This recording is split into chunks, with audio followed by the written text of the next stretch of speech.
హరే కృష్ణ. భాగవత కథలకు స్వాగతం. ఈరోజు మనం భాగవత కథలలో పురౌరవుడు అనే ఒక గొప్ప చక్రవర్తి గురించి మనం చర్చిస్తున్నాం. ఈ కథ శ్రీమద్ భాగవతంలో భాగవత ఆధారంగా ఈ కథను ఈరోజు శ్రవణం చేస్తున్నాం. అయితే ఈ యొక్క పురౌరవుల యొక్క చరిత్ర చంద్రవంశానికి సంబంధించినటువంటిది. కానీ సుఖదేవ గోస్వామి ఈ కథ చెప్తూ ఈ కథ చెప్పడానికి ముందు సూర్యవంశం నుంచి కొనసాగిస్తున్నారు. మనం గడిచిన కథ చర్చించాం. ఈ కథ యూట్యూబ్లో కూడా వస్తుంది. ప్రతి కూడా లైక్ చేయండి, షేర్ చేయండి, సబ్స్క్రైబ్ చేయండి. గత వారం శ్రీరామచంద్రుని గురించి చర్చించాం, శ్రవణం చేశాం. రామచంద్రుని యొక్క పుత్రులలో లవ నుంచి సుఖదేవ గోస్వామి ఈ కథను ప్రారంభం చేస్తున్నారు అన్నమాట. ఈ కథ శ్రీమద్ భాగవత ఆధారంగా మనం చర్చిస్తున్నాం. సో లవ కుశులలో కుశులుడు అంటే శ్రీరామచంద్రుని వంశం నుంచి ఈ కథ మీరు చక్కగా శ్రవణం చేస్తే ఈ కథ మీకు బాగా అర్థమవుతుంది. లేదంటే మీరు మళ్ళీ కన్ఫ్యూజన్లోకి వెళ్ళకండి. కుశుని యొక్క పుత్రుడైనటువంటి అతిథి యొక్క పుత్రుడైనటువంటి నిషాదుని యొక్క పుత్రుడైనటువంటి నాగుని యొక్క పుత్రుడైనటువంటి పొండరీకుని యొక్క పుత్రుడైనటువంటి చమధ్వనుడు. అంటే ఇతని ఇక్ష్వాకు వంశంలో ఉన్నటువంటి గొప్ప రాజులు అన్నమాట. ఈ యొక్క ఇక్ష్వాకు వంశంలో ఈ ఎందరి రాజులలో ఇక్ష్వాకు వంశంలో మారుతుడు అనే ఒక గొప్ప రాజు వచ్చాడు. ఇతని వల్లనే ఈ కలియుగ అంతరం వరకు ఈ వంశం అనేది కొనసాగుతుంది. కానీ ఇతనికి సంతానం లేదు. ఇతనికి సంతానం లేని కారణంగా ఈయన కలియుగ అంతరం వరకు కొనసాగి తర్వాత ఈ యొక్క సూర్యవంశం అనేది ఈ రాజు నుంచి మళ్ళీ కొనసాగుతుంది అన్న విషయాన్ని సుఖదేవ గోస్వామి చెప్తున్నాడు అన్నమాట. అయితే ఇక్ష్వాకు వంశంలో మరొక ఆయన ఎవరు అంటే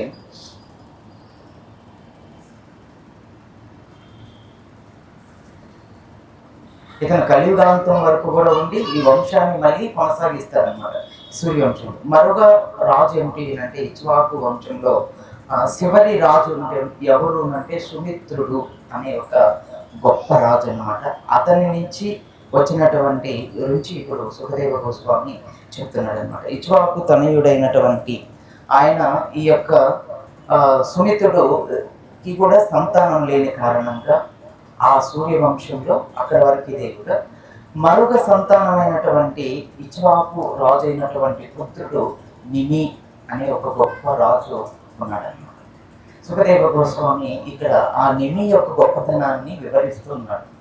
ఏమిటి నిమి యొక్క గొప్పతనము అంటే ఒక రోజున నిమి ఒక యజ్ఞాన్ని తలపెట్టాలనుకున్నాడు. ఆయన చాలా గొప్ప తత్వజ్ఞుడు, అంటే తత్వము తెలిసినటువంటి వాడు, అలానే భగవంతుని యొక్క భక్తుడు కూడా. అయితే ఒకరోజు ఆయన ఒక యజ్ఞాన్ని తలపెట్టి తన గురువు అయినటువంటి వశిష్ఠ వారి దగ్గరికి చేరాడు. అంటే అప్పటికే వశిష్ఠ వారు ఇంద్రునికి మాట ఇచ్చి ఆయన ఇంద్రలోకంలో అంటే స్వర్గలోకంలో యజ్ఞం చేయడానికి నిర్ణయం తీసుకొని ఆయన బయలుచేరుతున్నటువంటి సమయంలో నిమి మహారాజు వశిష్ఠ వారిని అడిగారన్నమాట. ఓ గురువారు, నాకు ఈ విధంగా యజ్ఞం చేసి పెట్టాలి అంటే అప్పుడు తన గురువు గారైనటువంటి వశిష్ఠ వారు ఏమన్నారంటే, నేను ఇప్పుడు స్వర్గలోకంలో యజ్ఞం చేయడానికి మాట ఇచ్చి ఉన్నాను కనుక నేను ఇప్పుడు స్వర్గలోకానికి వెళ్తున్నాను. నేను త్వరలోనే ఆ యజ్ఞాన్ని పూర్తి చేసుకొని తిరిగి వస్తాను. వచ్చాక నేను ఈ యజ్ఞాన్ని చేస్తాను నిమి అని చెప్పి అక్కడి నుంచి ఆయన బయలుదేరి స్వర్గలోకానికి వెళ్ళిపోయారు. అక్కడ యజ్ఞాన్ని పూర్తి చేసి లోపల ఇక్కడ నిమి మహారాజు ఏం చేశాడు అంటే సుఖదేవ గోస్వామి చెప్తున్నాడు, నిమి మహారాజు గొప్ప తత్వజ్ఞుడు అనేసి. ఆయన ఏమనుకున్నాడంటే ఈ శరీరం అనేది ఎప్పుడు వెళ్ళిపోతుందో ఎవరికి తెలియదు. ఏ క్షణమైనా ఈ శరీరంలో నుంచి జీవుడు వెళ్ళిపోవచ్చు. ఈ అవకాశం మళ్ళీ మళ్ళీ వస్తుందో రాదో మనకు తెలియదు. చూడండి, నిమి మహారాజు నుంచి మనం నేర్చుకోవాల్సింది ఎంతో ఉంది. ఆయన భగవద్భక్తిలో ఆయన తత్వం తెలిసినటువంటి వాడు కనుక ఈయనేం చేశాడు అంటే, పురోహితులు అంటే ఋత్వికులను ఆశ్రయించి ఆ దివ్య యజ్ఞాన్ని కొనసాగించేశారు. అంటే రేపేమవుతుందో ఏమో ఎవరికి తెలుసు. ఈ క్షణం నేను బ్రతుకున్నాను కాబట్టి ఈ క్షణమే ఆ యజ్ఞాన్ని పూర్తి చేయాలి. గురువు గారు వచ్చే లోపల నేను చనిపోతే ఏంటి అనుకున్నాడు ఆ మహారాజు. యజ్ఞాన్ని గురువు గారు వచ్చే లోపల పూర్తి చేసేసాడు. పూర్తయినప్పుడు తిరిగి వశిష్ఠ వారు తిరిగి వచ్చిన తర్వాత ఈ విషయాన్ని తెలుసుకున్నటువంటి వశిష్ఠ వారికి చాలా కోపం వచ్చి నిమి మహారాజుతో చెప్పాడనమాట. నిమి, నువ్వు గొప్ప తత్వజ్ఞుడు అని గర్వము చెంది ఇలా ప్రవర్తిస్తావా? ఈ గర్వ కారణంగా నీ శరీరం నశించుగాక. మీరు తత్వాన్ని బాగా అర్థం చేసుకోండి. నీ యొక్క గర్వ కారణంగా నీ యొక్క శరీరం నశించుగాక అని నిమిని వశిష్ఠ వారు శపించారు. అయితే నిమి కూడా ఇప్పుడు ఊరికే ఉండలేదు. ఆయన కూడా ఏమన్నాడంటే, నువ్వు ఇంద్రుడు ఇస్తున్నటువంటి కానుకలకు ఆశపడి నువ్వు ఇంద్రలోకానికి వెళ్ళావు కదా యజ్ఞం చేయడానికి దక్షిణ కోసం, కనుక నీ శరీరం కూడా నశించుగాక అని శపించారు. ఈ విధంగా ఇప్పుడు ఇద్దరి యొక్క శరీరాలు నశించాయి. అయితే ఊర్వశి యొక్క మిలిత కారణంగా ఆయన మళ్ళీ తిరిగి జన్మ తీసుకున్నాడు. వశిష్ఠుల వారు జన్మించారు. అయితే అప్పుడు ఋషులందరూ కూడా ఏం చేశారంటే నిమిని కూడా అడిగారు, నిన్ను కూడా మేము బ్రతికిస్తాము. కాబట్టి ఇప్పుడు ఈయనకు ఊర్వశి నుంచి మళ్ళీ జన్మ తీసుకున్నాడు వశిష్ఠుల వారు. చక్కగా ఆయన కార్యక్రమాలను నిర్వర్తిస్తున్నాడు. కానీ ఇప్పుడు నిమి మహారాజును ఋషులు అడిగినప్పుడు ఋత్వికుడు అడుగుతున్నారన్నమాట, నీ యొక్క శరీరాన్ని కూడా బ్రతికిస్తాము అంటే అప్పుడు నిమి అన్నాడు, ఆయన గొప్ప వైరాగ్య కారణంగా నేను ఈ భౌతిక శరీరంలోకి ప్రవేశించడం వల్ల నేను మళ్ళీ భౌతికమైనటువంటి బంధాలకు లోనై నేను మళ్ళీ ఈ దుఃఖ సాగరంలో అనేక రకాలైనటువంటి దుఃఖాన్ని పొందుతాను కనుక నేను ఈ శరీరంలోకి రావడానికి నాకు ఇష్టం లేదు అని నిమి మహారాజు తేల్చి ఈ విషయాన్ని చెప్పేశాడనమాట. విషయాన్ని పూర్తిగా ఆయన నిమి తెలియజేసిన తర్వాత అప్పుడు అక్కడ ఉన్నటువంటి ఋత్వికులు ఏం చేశారు అంటే నిమి యొక్క శరీరాన్ని మదించారు.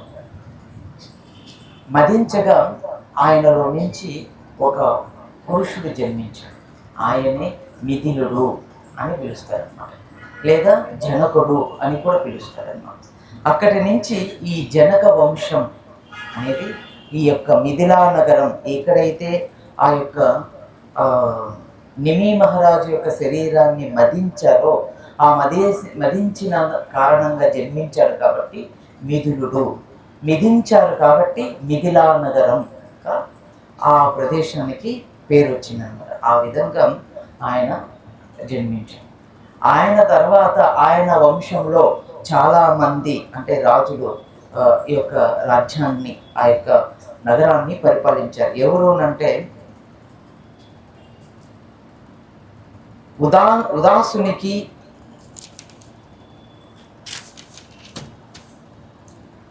అతని పుత్రుడే సుకేతుడు. ఎవరు? ఈ మిథుని యొక్క పుత్రుడు సుకేతుడు. అతని పుత్రుడు దేవవ్రతుడు. దేవవ్రతుని యొక్క పుత్రుడు మహావీరుడు. అతని పుత్రుడు సుహృతి. అతని పుత్రుడు దుష్టకేతుడు. అతని పుత్రుడు ఆర్యుషుడు. అతని పుత్రుడు మారుడు. అతని పుత్రుడు ప్రతిపాకుడు. అతని పుత్రుడు కృతాకృతుడు. అతని పుత్రుడు దేవమిలుడు. అతని పుత్రుడు సుహృతుడు. అతని పుత్రుడు మహాత్రితి. మహాత్రితి యొక్క పుత్రుడు కృతారుతుడు. అతని పుత్రుడు మహారోముడు. మహారోముని యొక్క పుత్రుడు స్వర్గరోముడు. స్వర్గరోముని యొక్క పుత్రుడు అశ్వరోముడు. అశ్వరోముని యొక్క పుత్రుడు నిస్వార్థరుతుడు. అతని యొక్క పుత్రుడే జనక మహారాజు. ఆ జనకుని యొక్క పుత్రికే సీత. సీత సూర్యవంశానికి సంబంధించినటువంటి అమ్మాయి. ఈ సీత జనక మహారాజు పొలము దున్నుతూ ఉండగా, భాగవతంలో అలానే రాశారండి, పొలము దున్నుతూ ఉండగా ఆమె అలా ఆవిర్భవించింది. ఆ పెట్లో దొరకలేదు.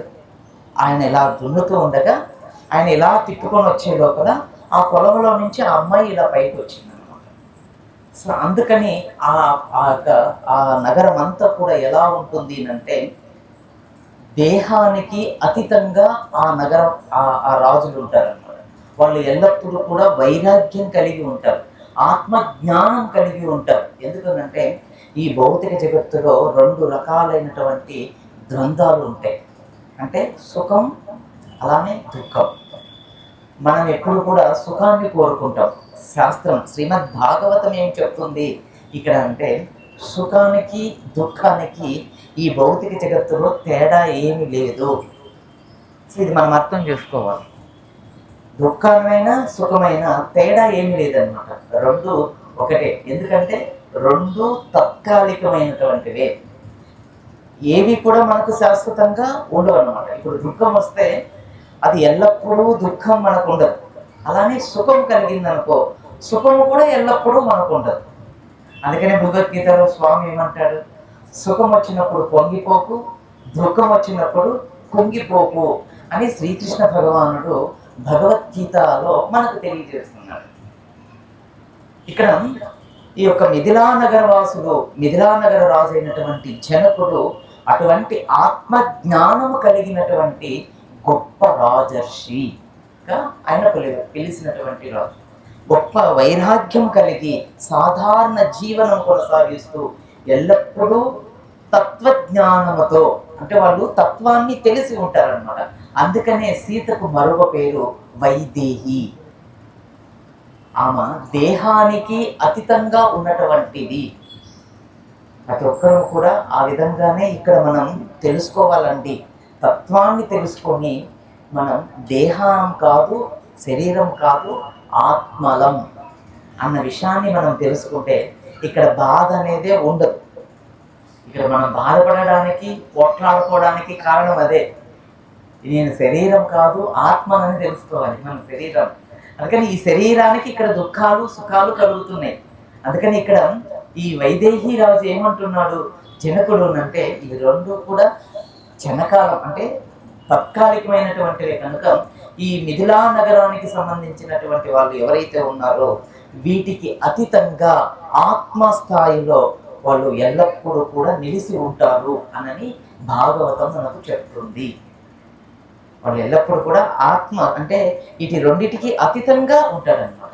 అందుకని మనం జపం చేస్తున్నాము, సాధు సంఘం చేస్తున్నాము అంటే వీటికి అతీతంగా మనం తయారవ్వాలి. లేదంటే మనకు దుఃఖం కలుగుతుంది. ఎవరైనా మనతో మాట్లాడకపోతే దుఃఖం వస్తుంది, ఎవరైనా మనతో మాట్లాడితే ఆనందం కలుగుతుంది. ఇవి రెండు కూడా తత్కాలికమే. ఎందుకంటే ఆ వ్యక్తి కూడా మనతో చిరకాలం ఎవరు ఉండరు.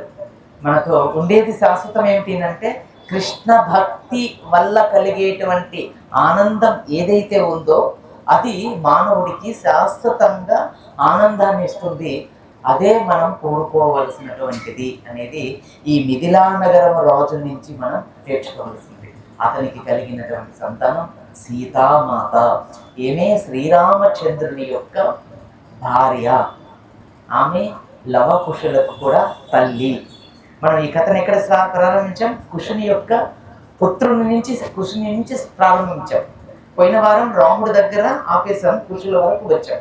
సో ఇక్కడ సుఖదేవ గోస్వామి దాన్ని అలా కొనసాగిస్తూ ఈ యొక్క మిథిలా నగరం ఎలా జన్మించింది, మిథిలా నగర వాసుల యొక్క స్థితిగతులు ఏమిటి అనేది మరి మనం మరొక కథలో దాని గురించి చాలా వివరణగా మనం చెప్పుకున్నాం.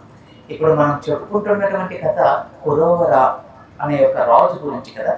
ఈ విధంగా ఆ యొక్క వంశము అలా అయిన తర్వాత ఈ కథను అక్కడికి ఆపిన తర్వాత సుఖదేవ గోస్వామి ఇప్పుడు మరొక భాగవతంలో ఈ చంద్ర వంశానికి, ఇది సూర్యవంశం అన్నమాట, ఇంతవరకు ఆ సూర్యవంశం అనేది చెప్పబడింది. ఇప్పుడు సుఖదేవ గోస్వామి ఏం చెప్తున్నారు అంటే చంద్రవంశం గురించి చెప్తున్నాడు. చంద్రవంశం గురించి చెప్తూ ఆయన బ్రహ్మ అంటే సృష్టి ప్రారంభం నుంచి ఇది చెప్పబడింది. బ్రహ్మ యొక్క పుత్రుడు అత్రి. బ్రహ్మ యొక్క పుత్రుడు అత్రి. అత్రి యొక్క భార్య అనసూయ, అనసూయ మాత. అయితే ఒకానొక రోజున అత్రి మహర్షి ఏం చేశారు అంటే ఒక మహోన్నతమైనటువంటి తపస్సు చేస్తే అమృత వర్షితుడైనటువంటి ఒక దివ్యమైనటువంటి పుత్రుడు అత్రికి లభించాడు. అంటే అత్రికు అనసూయ మాతకు ఆ పుత్రుడు లభించాడన్నమాట. ఆ పుత్రుడు పేరే చంద్రుడు. ఆ పుత్రుడి పేరే చంద్రుడు. చంద్రుడు పుట్టిన తర్వాత ఆయన ఒక గొప్ప రాజశ్రీ అశ్వమేధ యాగాన్ని చేశాడు. చాలా గొప్పగా అశ్వమేధ యాగం చేశాడు చంద్రుడు. ఆ అశ్వమేధ యాగం చేసిన తర్వాత బ్రహ్మదేవుడు వచ్చి అతనిని నక్షత్రపతి, ఔషధపతిగా అతన్ని అధిష్ఠింపజేశాడు. అతనికి ఒక పోస్ట్ ఇచ్చాడన్నమాట. అయితే దీనితో ఇప్పుడు ఈ చంద్రుడు ఏమి అయినాడు అంటే అహంకారుడై, మనకి ఏదైనా ఒక పదవి లభిస్తే ఏమవుతుందో ఇప్పుడు చంద్రుడికి అహంకారపూరితుడైనటువంటి చంద్రుడు బృహస్పతి భార్య అయినటువంటి తారాను చెరపట్టాడన్నమాట. అంటే ఆమెను బలత్కరించాడు. ఆమెను అపహరించుకొని తీసుకొచ్చేశాడు. అయితే బృహస్పతి, దేవతల గురువు అయినటువంటి బృహస్పతి బ్రతిమలాడుకున్నప్పటికీ కూడా ఆయన వినలేదు. తన భార్యను తీసుకొని వచ్చి తనతో ఉన్నాడన్నమాట. అయితే ఇప్పుడు బృహస్పతి ఏం చేశాడు అంటే ఇంద్రుడు, బృహస్పతి చంద్రుడితో పోరాడటం కోసం వెళ్ళినప్పుడు బృహస్పతి వైపు ఇంద్రుడు, మిగిలిన కొంతమంది దేవతలు ఆయన వైపు నడవగా మిగిలిన కొంతమంది రాహువు ఇలాంటి వ్యక్తులు ఎవరైతే ఉన్నారో చంద్రుడి వైపు వాళ్ళు కూడా పనిచేశారనమాట. అంటే ఇటు దేవతలు, ఇటు దేవతల గురువు అయినటువంటి బృహస్పతి వైపు ఇంద్రుడు, కొంతమంది దేవతలు ఉండగా చంద్రుడి వైపు రాహువు అనేటువంటి మరికొంతమంది అసురులు, దేవతల పట్ల ఉన్నటువంటి కొంతమంది కూడా వారి పక్క ఇరువైపుల చేరి ఇరువురి వైపు ఘర్షణ కొనసాగింది ఈ యొక్క తారా కోసం. ఇది తెలిసినటువంటి అంగీరస మహర్షి ఈ విషయాన్ని బ్రహ్మదేవుడికి తెలియజేశారు. ఈ రకంగా జరుగుతుంది అని. ఎప్పుడైతే ఈ రకంగా అంగీరసముని బ్రహ్మకు తెలియజేశారో బ్రహ్మదేవుడు వేగంగా అక్కడికి వచ్చి ఆ యొక్క యుద్ధాన్ని ఆపేసి చంద్రుని పిలిచి చివాట్లు పెట్టాడు.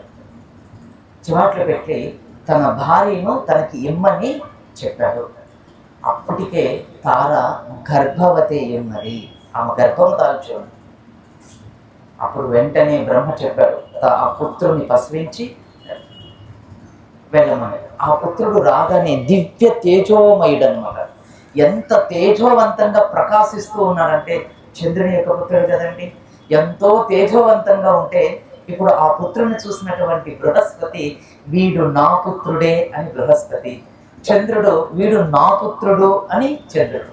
ఇప్పుడు మళ్ళీ వీరిద్దరి మధ్య తేలుతుంది. కానీ తారా మాత్రం ఏమీ తెలియనట్టు అలా నిలబడుకొని ఉంటే ఈ విషయం ఎవరు తేల్చాలి, బృహస్పతి చంద్రుడా అంటే వీళ్ళిద్దరు కాదు, తారా తేల్చాలి. తారాను అందరూ అడుగుతున్నారనమాట, ఎవరు ఈ పుత్రుడు ఎవరికి పుట్టినవాడు అంటే ఆమె మిలకలు తిరుగుతూ సిగ్గుపడుతూ అక్కడ నిలబడుకునేది. వెంటనే ఆ చంద్రుని యొక్క పుత్రుడు తారా దగ్గరికి వెళ్ళాడు, తన తల్లి దగ్గరికి వెళ్ళాడు. నా తండ్రి ఎవరో చెప్పు, ఇంత సిగ్గు పనికిరాదు నీకు. నా తల్లిని అడుగుతున్నాడు అనమాట, నువ్వు ఇంత సిగ్గుపడుతున్నావు, ఏం ప్రయోజనం నువ్వు సిగ్గుపడడం వల్ల? నా తండ్రి ఎవరో నాకు తెలియదు, ఇక్కడ పెద్ద ఘర్షణ జరుగుతుంది అని అంటే అంత గట్టిగా పుత్రుడు వెళ్ళి తల్లిని అడిగితే ఆమె సిగ్గుతో మెలకలు తిరుగుతూ తల దించుకుంటుంది అనమాట. బ్రహ్మదేవుడి పరిస్థితిని అంతటిని కూడా గమనించినటువంటి బ్రహ్మ తారాను పక్కకు తీసుకొని వెళ్ళి ఏమిటి అని విచారించి అప్పుడు నిర్ధారణ చేస్తే ఇతడు చంద్రునికి కలిగినటువంటి సంతానంగా పరిగణించబడ్డాడు.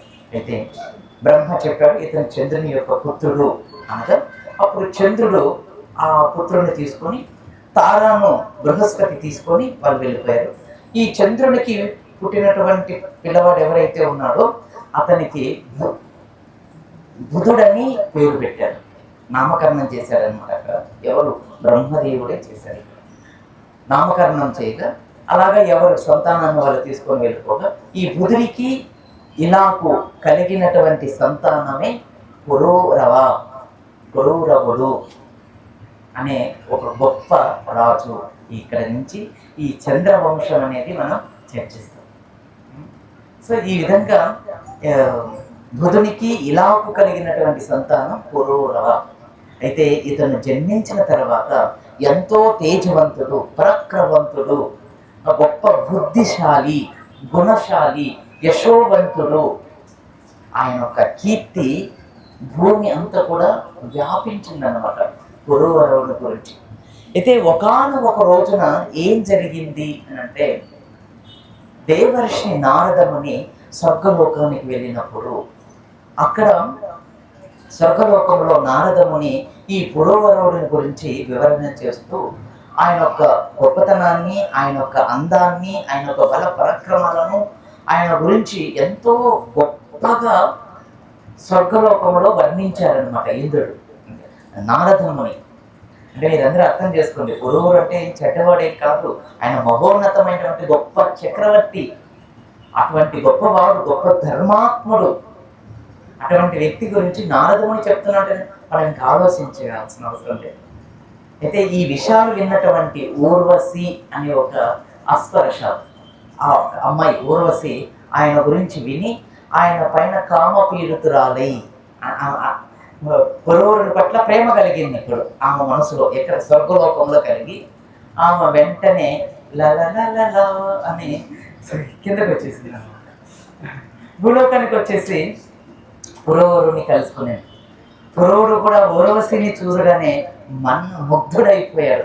అతను కూడా కామపీడితుడైపోయి ఒకరి ముఖాన్ని ఒకరు చూసుకుంటూ వాళ్ళు ఎంతగానో ఆనందపడుతూ వాళ్ళిద్దరూ కూడా ఒకటి అవ్వాలని నిర్ణయించుకున్నారు. అయితే నిర్ణయించుకున్నప్పుడు వాళ్ళిద్దరూ కూడా ఒక నియమాన్ని పెట్టుకున్నారు అన్నమాట. ఏమిటి ఆ నియమం అంటే, ఇప్పుడు ఊర్వశి చెప్తుంది, ఓ రాజా, నీ గురించి నేను నారదుని ద్వారా చెప్తుంటే విని వచ్చాను. నీ సాంగత్యం కోసం, నీతో సుఖాన్ని పొందాలనుకున్నాను, అందుకని వచ్చాను. అయితే మన ఇద్దరి మధ్య ఒక నియమం ఏమిటి అంటే, నువ్వు భూలోకానికి సంబంధించిన వ్యక్తి, నేను దేవలోకానికి సంబంధించినటువంటి ఒక అమ్మాయిని. కాబట్టి మన ఇద్దరి మధ్య ఒక నియమం అనేది ఉండాలి. ఏమిటి ఆ నియమం అంటే, నా దగ్గర 2 మేకలు ఉన్నాయి. ఆమె వచ్చేటప్పుడు ఖాళీగా రాలా, 2 మేకలను తీసుకొని వచ్చాను. ఈ మేకలను నువ్వు ఎల్లప్పుడూ కాపాడాలి. ఒకటి. రెండోది ఏమిటి అంటే, నీవు వస్త్రాలు లేకుండా కేవలం పడక గదిలో తప్ప మిగిలిన ఎప్పుడైనా సరే నువ్వు వస్త్రాము లేకుండా నగ్నంగా కనిపించినట్లయితే నేను నిన్ను వదిలి వెళ్ళిపోతా. ఇది నియమం అన్నమాట. సో పురూరుడికి కూడా చాలా ఇష్టమైంది. సో వాళ్ళిద్దరూ ఒకరి ముఖం ఒకరు చూసుకొని ప్రేమ పరవశులైపోయి ఎంతో ఆ యొక్క అడవిలో, విహారాల్లో, వనాలలో, విమానాలలో తిరుగుతూ, అసలు భాగవతంలో ఇంకా చాలా పెద్దగా వర్ణించారు, నేను అంతగా వర్ణించలేకపోయాను. సో ఎంతో చక్కగా వాళ్ళు విహరిస్తే ఆనందాన్ని పొందుతూ స్వర్గ సుఖాలను వాళ్ళు పొందారంట. ఎంతో దీర్ఘకాలం ఆ పురూరుడు, ఊర్వశి ఇద్దరు కలిసి ఎంతో సుఖాన్ని అనుభవించారంట. ఆ విధంగా అనుభవిస్తూ ఎంతో సుఖభోగాలకు ఆయన పూర్తిగా ఇదైపోయాడు అన్నమాట. అయితే ఒకరోజు ఏం జరిగింది అంటే, స్వర్గలోకం అంతా కూడా బోసిపోయినట్లు ఉందన్నమాట. ఎందుకంటే ఊర్వశి లేదు. ఎంతో కాలంగా ఊర్వశి స్వర్గలోకాన్ని వదిలి భూలోకంలో పురూరవుడితో నివాసం చేస్తుంది. అయితే అప్పుడు ఆ స్వర్గలోకం నుంచి 2 వ్యక్తులు భూలోకానికి వచ్చి ఊర్వశిని తీసుకొని వెళ్ళడానికి వచ్చారు. వాళ్ళు వచ్చి ఏం చేశారు అని అంటే, ఈ మేకలను అపహరించారన్నమాట. ఈ 2 మేకలను అపహరించారు. ఎప్పుడైతే ఈ 2 మేకలను అపహరించినప్పుడు అవి గట్టిగా శబ్దం చేసేగా అక్కడ ఉన్నటువంటి భటులు ఈ అపహరించారు అంటే ఈ యొక్క మేకలను అపహరించారని గట్టిగా అరవగా వెంటనే ఆమె పడక గదిలో ఉన్నటువంటి ఊర్వశి పౌరుషమైనటువంటి మాటలతో చాతగాని వాడిలాగా పక్కన కొనుక్కొని, నా మేకలను కూడా రక్షించలేనటువంటి వాడుగా, అంటే నువ్వు ఎటువంటి పరాక్రమవంతుడు కాదు, కేవలం కామపీడుతూ మాత్రమే, శ్రీలోలుడు మాత్రమే అని ఆమె పౌరుషంగా మాట్లాడేసరికి తన హృదయం గాయమైపోతుంది.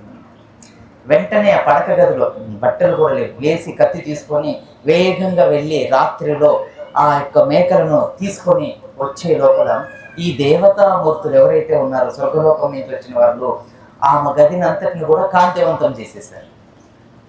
ఎప్పుడైతే పురూరవుడు ఆ గదిలోకి ప్రవేశించగానే కాంతివంతంగా ఎప్పుడైతే గది అంతా వెలిగిపోయిందో ఆయన శరీరం మీద ఎటువంటి వస్త్రాలు లేని కారణంగా ఇప్పుడు ఊర్వశి తన ఇచ్చినటువంటి మాట ప్రకారంగా తనను వదిలి వెళ్ళిపోయింది స్వర్గలోకానికి.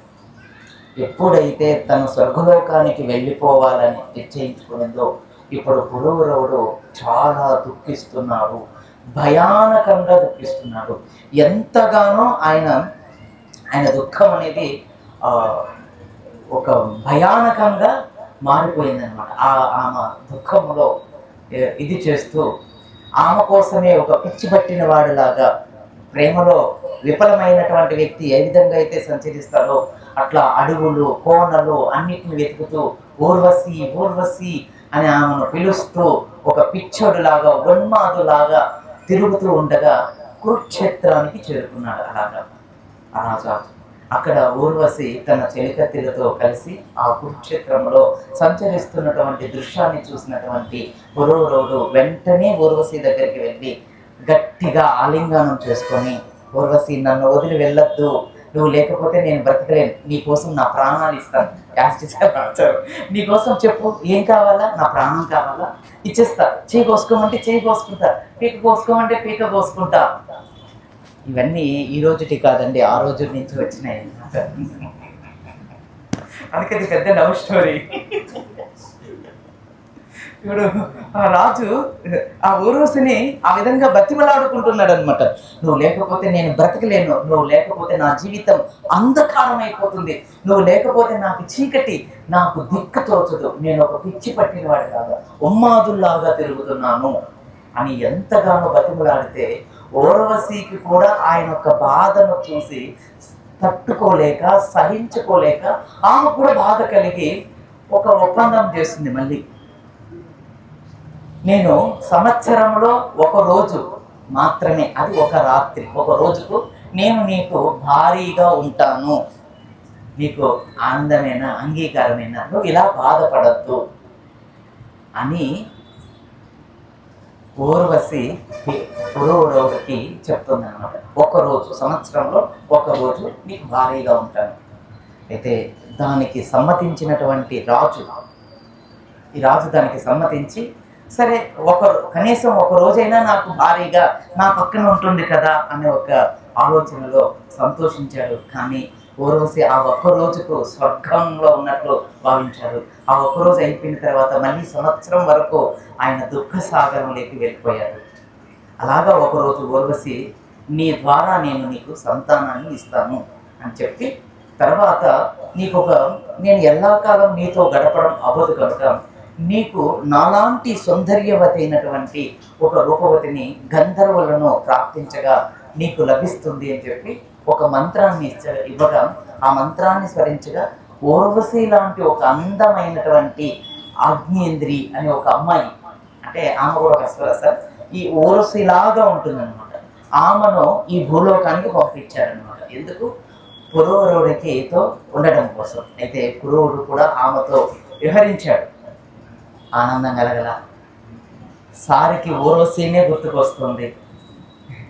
ఊర్వశి చెప్పింది కదా, నీ ద్వారా నాకు సంతానం కలుగుతుంది, తద్వారా ఈ వంశం అనేది కొనసాగుతుంది, నువ్వు బాధపడనక్కర్లేదు, నీవు నాతో ఆనందం పడినట్టు నీకు ఒక నాలాంటి అమ్మాయిని నీకు ఇచ్చిపోతానంటే, ఆ అమ్మాయితో వాళ్ళు గడిపినప్పుడు ఎటువంటి ఆనందం తనకు పొందక ఆ అమ్మాయితో గడిపి అక్కడే ఆ కురుక్షేత్రంలో వదిలిపెట్టి ఇంటికి వచ్చేసారు రాజు.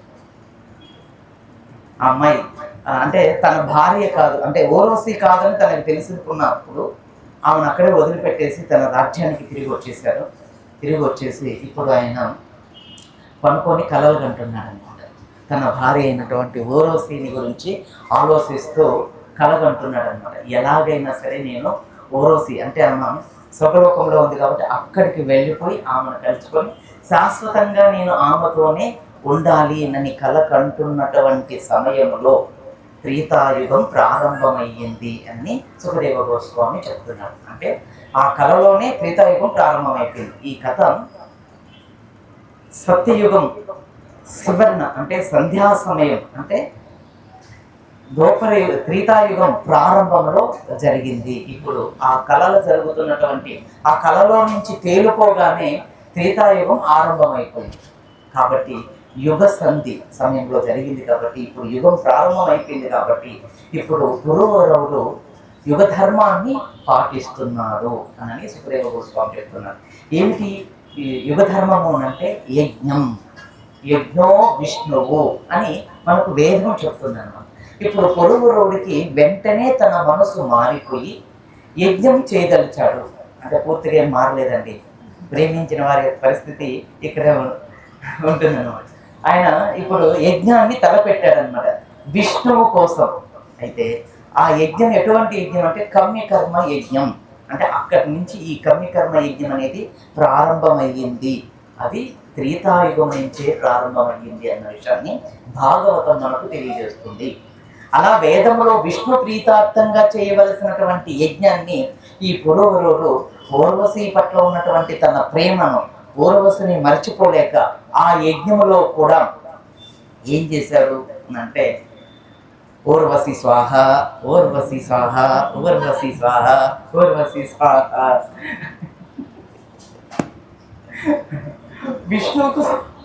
విష్ణువును అక్కడ వదిలేసేసారు పాపం. ఊర్వశికే ఆ యజ్ఞం పెరితగా చేశాడన్నమాట పాపం. ఆ యజ్ఞం ఆ విధంగా యజ్ఞాన్ని కూడా యజ్ఞం చేయడానికి అక్కడ పురోహితులు కూడా లేరు. ఆయన యజ్ఞాన్ని ఎలా చేశాడు అంటే ఒక అద్భుతంగా ఆయన యజ్ఞాన్ని పూర్తి చేసి, ఆయన యజ్ఞం పూర్తయిన పిమ్మట ఆ స్వర్గలోకానికి, అంటే ఏదైతే ఊర్వశిని పొందాలి అంటే తన మరణాంతరం తర్వాత కూడా ఊర్వశితోనే బ్రతకాలి అంటే కేవలం కమ్యకర్మ యజ్ఞాలు అంటే కోరికల కోసం చేసేటివే. త్రేతాయుగంలో ప్రారంభంలోనే ఇది ప్రారంభమైంది, అది పురూరవుడి నుంచే అయ్యింది అన్న విషయం మనకు భాగవతం ఆధారంగా తెలియపడుతుంది. అలాగా ఆ యజ్ఞాన్ని పూర్తి చేసి పిమ్మట ఆయన స్వర్గలోకానికి వెళ్ళి ఆ ఊర్వశి ఉన్నటువంటి తన జీవితాన్ని గడపాలని నిర్ణయించుకొని, నాకు ఊర్వశినే కావాలి, ఆ లోకమే నేను వెళ్ళాలి, నాకు ఇంకా వేరే లోకాలు ఏవి వద్దు అని దేవతలను ప్రార్థించగా, ఇంకా ఏం చేస్తాం అని చెప్పి ఆయన ఆ లోకానికి పంపించేస్తారు. అయితే ఇప్పుడు ఊర్వశి ద్వారా ఆయనకు 6 మంది సంతానం కలిగారు. ఇది అయిన తర్వాత 6 మంది సంతానం ఊర్వశి ద్వారా కలిగారు. ఎందుకంటే ఆమె భూలోకంలోనే గర్భవతి అయ్యింది, కురుక్షేత్రంలోనే. ఈ విషయం తెలిసినటువంటి పురూరవుడు ఈ యజ్ఞాన్ని అంటే నిద్రలోకి జారుకున్నాడు, ఆమె వెళ్ళిపోయింది. ఆ నిద్రలోనే కాలాంతరం అంటే కల్పం ప్రారంభమైపోయింది. ఆ కల్పయుగ ధర్మంగా యజ్ఞం చేయడం. అంటే మనకు యజ్ఞాలు ఉన్నాయి కదా, సత్యయుగంలో ధ్యానం, త్రేతాయుగంలో యజ్ఞం, ద్వాపర యుగంలో అర్చన, కలియుగంలో హరినామ సంకీర్తన. ఇది యుగ ధర్మం అన్నమాట. ఇప్పుడు మనం హరినామ సంకీర్తన ఎందుకు చేయాలి అంటే యుగధర్మం. యుగధర్మానుగుణంగా మనం నామ సంకీర్తన చేసి మన జన్మను సార్థకత చేసుకోవాలన్నమాట. అందుకని ప్రతి ఒక్కరూ కూడా నామ సంకీర్తన చేయాలి. నామ సంకీర్తన ద్వారానే కృష్ణుని యొక్క అనుగ్రహం మనకు కలుగుతుంది అన్నమాట. అప్పుడే నామ సంకీర్తన చేయడం వల్ల మనం కలి కల్ముషాల నుంచి బయటపడి మనం సుఖంగా ఉండగలుగుతాం అన్నమాట. అందుకని ప్రతి ఒక్క వ్యక్తి కూడా యుగ ధర్మాన్ని పాటించమని మనకు శాస్త్రం చెప్తుంది. అలానే పురూరవుడు కూడా తన యుగ ధర్మాన్ని, యజ్ఞాన్ని ఆచరించి కమ్యకర్మ యజ్ఞం అంటే యజ్ఞో విష్ణువు, విష్ణువు కోసమే యజ్ఞం చేయాలి. కానీ అక్కడ ఊర్వశి పట్ల తనకు ఉన్నటువంటి బంధన కారణంగా, ప్రేమ కారణంగా ఆ రాజు విష్ణువుకు ప్రీతిగా ఏమీ చేయలేకపోయాడు అన్న విషయం మనకు భాగవతం తెలుస్తుంది. అందుకని సుఖదేవ గోస్వామి ఈ యజ్ఞాన్ని కమ్యకర్మ యజ్ఞముగా పరిగణింపబడింది. ఇక్కడ కూడా మనం భక్తి చేసేది కూడా కమ్యకర్మంగానే చేయకూడదు, భగవంతుని ప్రీతార్థంగా మనం చేయాలి. అది మనకు సత్ఫలితాలను ఇస్తుంది. అందువల్ల ఆ విధంగా యజ్ఞం చేసి ఆ పురూరవుడు స్వర్గలోకానికి, ఆ లోకానికి చేరుకొని ఊర్వశితో తన గడిచిపోయాడు. అయితే తద్వారా 6 మంది సంతానం కలిగారనమాట ఆ ఊర్వశికి. ఎవరు వాళ్ళు అంటే ఆయువు, శృతువుడు, శ్రతయువు, రాయుడు, జయుడు, విజయుడు అనే 6 మంది పుత్రులు ఈ యొక్క పురూరవునికి ఊర్వశి ద్వారా కలిగారు.